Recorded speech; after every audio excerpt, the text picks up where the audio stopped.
Hola, muy buenas. ¿Cómo estáis? Bien, ¿no? Bueno, pues he pensado que en lugar de corregir los ejercicios que dejé, vamos a seguir avanzando con la teoría, porque nos quedan solo tres cosas del tema de presión. Presión atmosférica, principio de Pascal y el empuje o el principio de Arquímedes, y se acaba la presión. Una vez que veamos la teoría, hoy y el próximo día acabamos la teoría, os mando todos los ejercicios hechos y hacer una pruebecita de presión. O incluso no vamos a hacer pruebecita de presión, lo vamos a unir con lo siguiente que es trabajo y calor, calor y trabajo. Y hacéis una única prueba muy cortita, quien la quiera hacer, totalmente optativa, ¿vale? Y terminamos el temario. Así que venga, vamos con la presión atmosférica. La presión atmosférica es una de las cosas más importantes que tenemos en el mundo, que tenemos en la naturaleza. La presión atmosférica es la presión que ejerce la atmósfera sobre cualquier cuerpo que esté dentro de ella. La atmósfera es un fluido porque es una mezcla de gases. ¿Cuántos gases tiene la atmósfera? Muchísimos. Los más importantes son nitrógeno y oxígeno. Nitrógeno 78 y un poquito por ciento y el oxígeno entre el 20 con algo 21. Fijaros que solo el nitrógeno y el oxígeno hacen un 99%. El otro 1%, pues dióxido de carbono, metano, los tetrafluorocarbonos, que son los aerosoles de los desodorantes, por ejemplo. Un fluido, la atmósfera es un fluido. Los fluidos ejercen presión, como bien estudiamos en la teoría cinética. Pues la presión atmosférica es la presión que ejerce la atmósfera sobre cualquier cuerpo que esté dentro de ella. ¿Cómo se nota la presión atmosférica? Pues de muchísimas formas. Si nosotros estamos en Cazorla aquí, a unos 700 metros de altura sobre el nivel del mar, y vamos con nuestro coche bajando hacia el mar, la altura cero se considera a nivel del mar, ¿vale? Es raro que no me escribe esto. La altura cero se considera a nivel del mar. Conforme vamos bajando, si nosotros consideramos, por ejemplo, la presión atmosférica como la columna de aire, la presión de la columna de aire que tenemos encima de mi cabeza, ¿vale? Este sería mi coche. Cuanto más altura de aire tenga encima de mi cabeza, mayor será la presión que tengo que soportar. Por lo tanto, la presión atmosférica aumenta al acercarnos al mar. De tal manera que la máxima presión atmosférica se alcanza a nivel del mar, cuando la altura es 0. La altura 0 metros se considera a nivel del mar y es la presión atmosférica máxima. ¿Cómo notamos esta presión atmosférica? Por ejemplo, conforme voy bajando para el mar, hay gente que le duele la cabeza, a otros le sangra la nariz, a otras personas le pitan los oídos, porque esta presión va aumentando, la atmósfera me va apretando. Si me va apretando, yo lo noto de esa manera. Otra forma en la que se puede notar, el típico juego que se hace con un vaso lleno de agua, le pones la carta encima y al darle la vuelta al vaso la carta no se cae. ¿Por qué no se cae? Porque la presión atmosférica está apretando. O las pajitas con las que beben los niños la Coca-Cola o la leche. Por ejemplo, mi hija se bebe la leche con pajita. ¿Cómo funciona una pajita? Pues en el primer sorbetón yo le saco el aire a la pajita. Si sigo succionando, es la presión atmosférica la que empuja, la que entra, o bien el vaso entra. Tengo un vaso lleno de aquí y tengo la pajita, ¿vale? Yo saco el aire de la pajita se me llena de líquido, pero yo no soy el que hace que el líquido suba, es la presión atmosférica la que aprieta en el líquido y hace que suba, ¿vale? O por ejemplo, un desatascado, una ventosa, las perchitas estas que se pegan al azulejo con en forma de ventosa. Yo tengo aquí una pared y pego una perchita con una ventosa y eso hace un sonido y la ventosa no se cae. Yo cuelgo aquí la ropa y no se cae. ¿Cómo es que no se cae esa ventosa? Porque al sacar el aire de dentro, la presión atmosférica, la presión de la atmósfera está apretando la ventosa. Por lo tanto, eso no se cae. ¿Cuándo se cae la ventosa? Cuando yo cuelgo aquí algo que tenga más presión que la propia atmósfera. ¿Vale? Ahora, ¿en qué se mide esta presión atmosférica? Pues esta presión atmosférica tiene 3 unidades. Tiene una unidad que es la ATM, una atmósfera, que equivale a otra unidad que son 760 milímetros de mercurio, que equivalen también a 101.000 1300 pascales. PA son pascales. Por lo tanto, la presión atmosférica se puede medir de tres maneras. Una atmósfera, 760 milímetros de mercurio, 101.300 pascales. Dependiendo la situación que yo me encuentre o el problema que yo esté resolviendo, se suele utilizar una o se suele utilizar otra, ¿vale? Ya con el paso de los años, pues ya irán diciendo cuál es la que se usa, cuál es la que no se usa. El sistema internacional nos dice que la presión se mide en atmósferas, ¿vale? La presión se mide en atmósferas. Por lo tanto, estos son los factores de conversión para hacer cambio de unidades con la presión. Si me la dan en milímetros de mercurio, yo ya sé que una atmósfera son 760 milímetros de mercurio. ¿Y dónde viene esto de milímetros de mercurio? Pues que hubo un físico italiano llamado Torricelli que para medir la presión que ejercía la atmósfera cogió una cubeta, la llenó de mercurio, esa cubeta la llenó de mercurio y cogió una varilla de vidrio hueca y la rellenó de mercurio. ¿Qué longitud tenía esta varilla? 1 metro. Por lo tanto tenía 1000 milímetros de mercurio. ¿Sabía ahí por dónde van los tiros? 1000 milímetros de mercurio. Cogió la varilla, la tapó y la metió aquí dentro. ¿Qué sucede cuando meto la varilla llena de mercurio dentro de una cubeta del mismo líquido? Pues que la varilla que estaba llena hasta el mismo borde empieza a salirse, empieza a derramarse y se paró. ¡Qué casualidad! Que se paró a una altura de 760 milímetros. Como esto estaba lleno de mercurio, pues lo llamó 760 milímetros de mercurio. ¿Qué significa este numerito? Significa que en el momento que yo le di la vuelta a la varilla llena hasta el mismo borde, la presión atmosférica, la atmósfera estaba apretando aquí, y como bien sabéis, la presión se transmite dentro de un líquido, siempre de forma como perpendicular. Por lo tanto, la presión atmosférica está apretando aquí.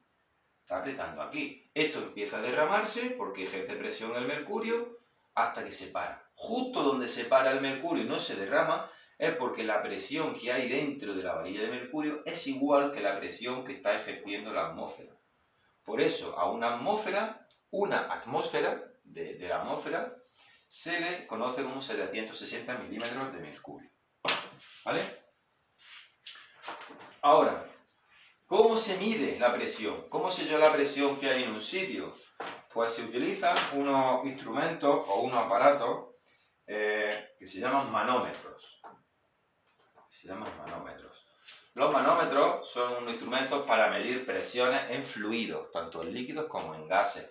Por ejemplo, lo que tienen los enfermeros es para medirte la tensión, que te lo ponen aquí en el brazo, y se lo ponen en el oído y le dan con una pera, y eso empieza a apretar aquí, que duele un montón. ¿Cuánto más la presión?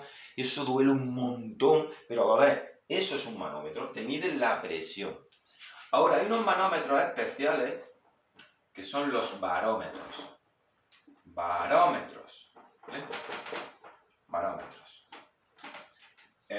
Un manómetro es en general cualquier aparato para medir la presión de mi sangre, la presión de la rueda de un coche, para medir presiones en fluidos, ¿vale? Pero un barómetro especial para medir la presión atmosférica se llama barómetro. Un barómetro es un manómetro especial que se usa solo para presión atmosférica. Como la presión atmosférica es de una atmósfera, son barómetros que solo te miden alrededor de una atmósfera. Desde un valor, por ejemplo, de 0,8, 0,81, 0,82, 0,9, hasta 1, 1,1, te mide valores próximos a una atmósfera. Por lo tanto, la medida de la presión atmosférica es muy exacta. Nos dan una medida muy exacta de la presión atmosférica. ¿Y cómo se usa esto? ¿O para qué se usa esto? Pues para el tiempo, para la meteorología. Esa es la presión que aparece en la tele, en los mapas de la isóbara. Esos mapitas que aparecen en el tiempo, que se ve España con unas ondas, que aparece España, que se ven como... que se ve como unos circulitos. Aquí está España, aquí está Francia, esto es España, esto es Portugal, ¿vale? Y se ve aquí así como unos círculos. Eso va alejando. Y aquí te pone 1020. 1020. ¿Estos qué son? Estos son bares, milibares más bien, milibares. El bar, esta es otra unidad para medir presión, ¿vale? Que ya os la contarán. Para esto se utiliza el barómetro. ¿Qué pasa? Que cuando la borrasca llega, una borrasca son presiones pequeñitas. Cuando la presión es pequeña, borrasca, va a llover. Cuando las presiones son altas, anticiclón, no va a llover. Entonces, cuando llueve es cuando no hay presión. Tiene lógica, ¿no? Porque si no hay presión, el agua puede bajar. Si hay mucha presión, esa presión impide que el agua baje porque se crean vientos. Y esos vientos se la llevan, ¿vale? Muy bien. Ahora, esta presión atmosférica tiene una utilidad que es muy importante, que son los altímetros. Los altímetros. Por ejemplo, nosotros en España tenemos el Teide, tenemos Sierra Nevada con sus casi 3.000 metros. ¿Cómo se sabe la altura de una montaña? ¿Cómo podemos nosotros saber la altura de una montaña? Pues se sabe con unos aparatitos que se llaman altímetros. Los altímetros son instrumentos que nos permiten conocer la altura de un lugar. Hay unos relojes que tú vas andando, y te da la Sierra de Cazorla, tan bonita. Mira tu reloj, estamos a 800 metros de altura. ¿Cómo lo sabe eso? Pues lo sabe porque ese reloj lleva incorporado un altímetro. ¿Cómo funciona un altímetro? Pues un altímetro compara la presión atmosférica del punto donde yo estoy a la presión atmosférica en el nivel del mar.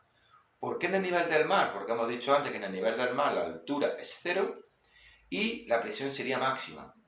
Ahora, ¿qué utilidad tienen los altímetros? Pues medir la altura de edificios, la altura de montaña, la altura de cualquier objeto. ¿Cómo lo hace? Pues haciendo una diferencia de presiones. Se conoce como un incremento. Ya conocéis este simbolito se llama incremento. El incremento sería la presión de la base de la montaña o de la base del edificio, menos la presión de la cima o de la azotea del edificio, me da igual. Yo voy por Nueva York, veo un edificio, ¿qué edificio? ¿Cuánto tendrá de alto? Pues con un altímetro mido la presión que hay en la base, me subo al ascensor, mido la presión que hay en la cima y haciendo lo que vamos a hacer se sabe. Entonces nosotros sabemos, porque ya lo sabéis, que las presiones... Bueno, vamos a hacerlo de otra manera. Si hemos dicho que el altímetro funciona como el incremento de presiones, pues vamos a poner el incremento de presiones, ¿no? Entonces, la presión en la base, ¿cómo se mide la presión dentro de un fluido? Ya sea líquido o sea gaseoso. El otro día lo hacíamos con los líquidos, ¿no? Pero también es en la atmósfera porque son fluidos, son gases. Era DGH, ¿no? Era DGH, ¿no? Vamos a ponerlo. ¿Y qué densidad ponemos? Pues la densidad del fluido. ¿Qué fluido tiene la atmósfera? El aire. La densidad del aire por la altura, en este caso pues sería la altura de base por la altura de la base, por la gravedad. Esto lo he puesto muy grande y no me va a caber. Esperad. Densidad por la gravedad. Vamos a poner primero la altura para seguir altura de la base por la gravedad. Menos densidad del aire, porque el aire es el mismo tanto abajo como arriba, por la altura de la cima, la altura a la que está la montaña o el edificio, por la gravedad. Igual. ¿Yo qué quiero calcular? Yo quiero calcular la altura del edificio. Pues aquí tengo cosas que son factores comunes, ¿no? Tengo la densidad del aire y la gravedad que son factores comunes. Pues vamos a sacar factor común. Tendré la densidad del aire multiplicado por la gravedad, factor común, y me sale la altura de la base menos la altura de la cima, igual a la diferencia de presión. ¿Y esto qué es? Esto es la altura del edificio. Esto es la altura del edificio o de la montaña. Si yo tengo un edificio y yo resto la altura a la que estoy aquí y la altura a la que estoy aquí respecto al nivel del mar, el mar está aquí, ¿vale? 0 metros. Yo mido aquí 20 metros y yo mido aquí 40 metros. Pues la diferencia de los dos, bueno, vamos a poner 60 para que no sea todo 20.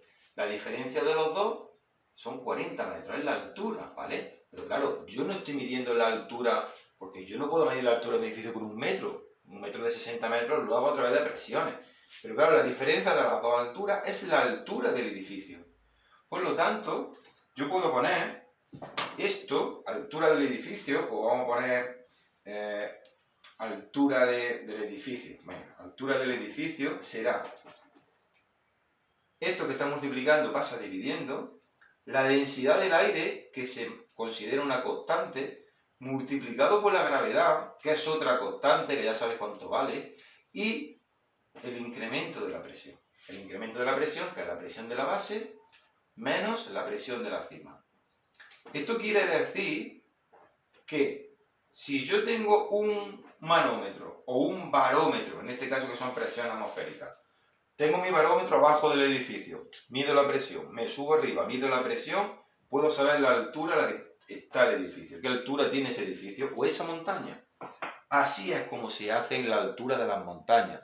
Está el tío abajo con el helicóptero, ¡ay mía, qué montañanca! Te pone aquí con el helicóptero, mide la presión,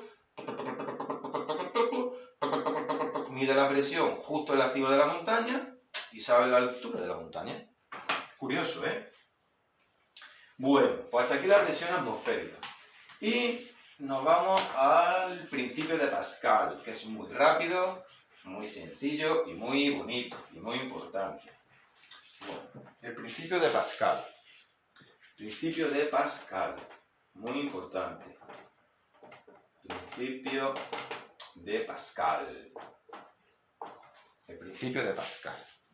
El principio de Pascal también se conoce como el principio de la prensa hidráulica. ¿Qué nos dice el principio de Pascal? Pues nos dice que la presión que se ejerce en un punto de un fluido incompresible, hay fluidos que se pueden comprimir y fluidos que no se pueden comprimir. La presión que se ejerce sobre un punto de un fluido incompresible se transmite exactamente igual a todos los puntos de ese fluido.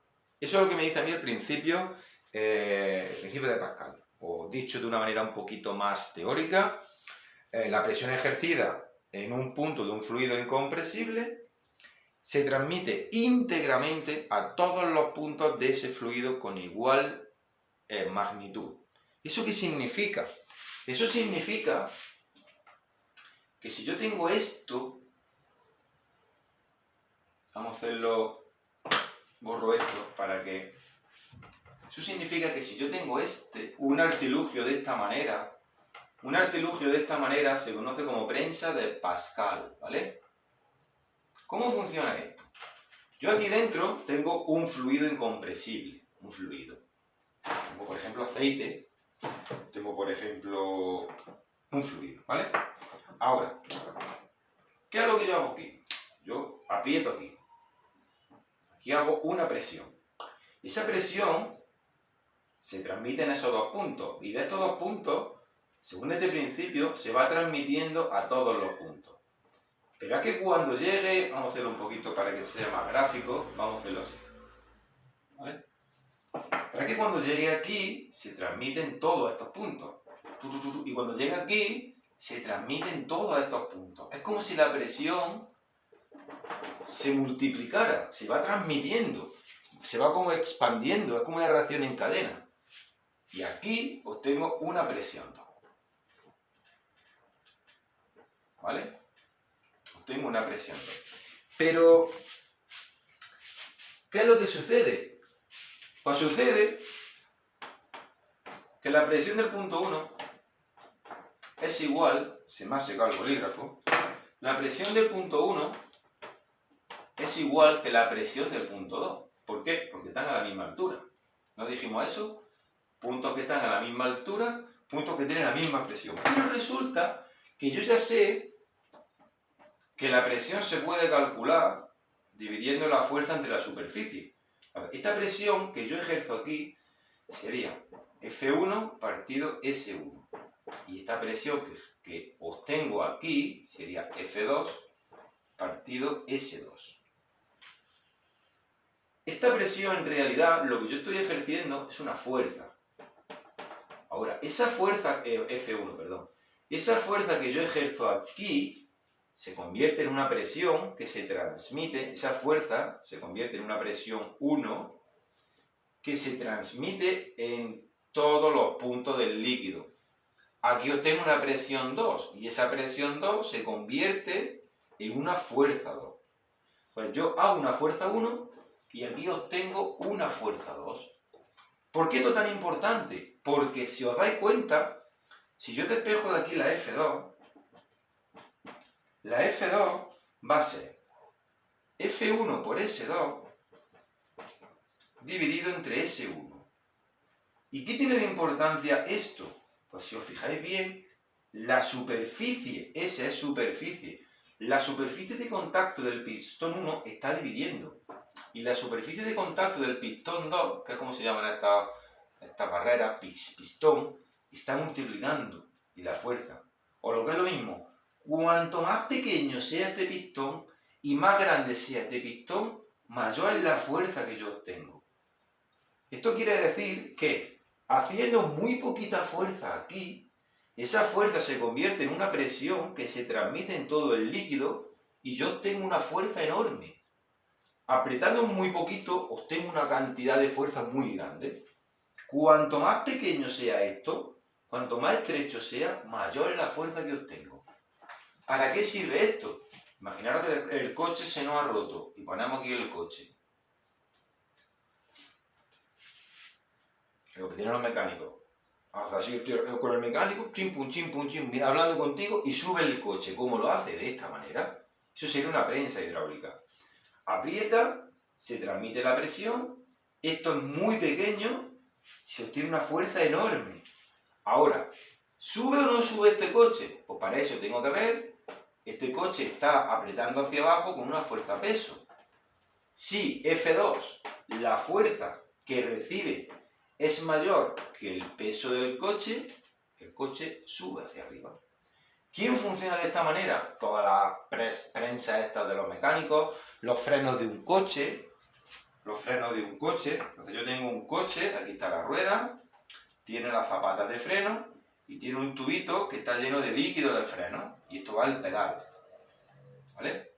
Esto va al pedal. Yo aprieto en el pedal transmite la presión, y aquí se hace la otra, una fuerza, una prensa hidráulica. O la excavadora esta, la retroexcavadora que tiene los brazos articulados. ¿Cómo hace esa excavadora? ¿Cómo puedo yo mover la excavadora desde aquí? Una prensa hidráulica. Muchísimos mecanismos son prensa hidráulica. Son muy importantes las prensas hidráulicas. La dirección de un coche. Cada vez que yo muevo el volante son direcciones hidráulicas. Funciona también por una prensa hidráulica, ¿vale? Entonces recordamos, las presiones son iguales y yo ya despejo lo que me interese. Por ejemplo, ¿qué superficie de pistón tengo que colocar aquí para levantar un camión de tantos kilos? Pues los kilos los convierto en peso, sé la fuerza que tengo que levantar, ¿no? Por ejemplo, me sale de peso el camión, yo qué sé, 20.000 newtons. Quiero levantar 200.000 newtons. Bueno, esto es 20.000 newtons. Yo ya sé que tengo que hacer una fuerza superior a 20.000 newtons. Pues yo pongo aquí 20.000 newtons. Me dan la superficie de mi pistón chiquitín. Pues, ¿cómo tengo que hacer de grande este pistón si yo solo puedo apretar? Pues calculo la superficie. Ya depende de lo que tenga, de lo que me interese. Pero estos ejercicios son muy importantes. Son muy importantes porque tienen mucha aplicación cotidiana, ¿vale? Bueno, pues solo nos quedaría para terminar la teoría el principio de Arquímedes, el empuje en fluidos, ¿vale? ¿Por qué flotan los barcos si son de hierro? ¿Por qué cuando me meto en una bañera se derrama el agua? ¿Por qué las pelotas de playa me cuesta tanto trabajo meterlas en el agua y en el momento que las suelto salen disparadas? Eso es lo que nos queda, ¿vale? Y los cálculos para calcular esa fuerza. Bueno, pues con esto lo dejamos por hoy, ¿vale? Hasta el próximo día.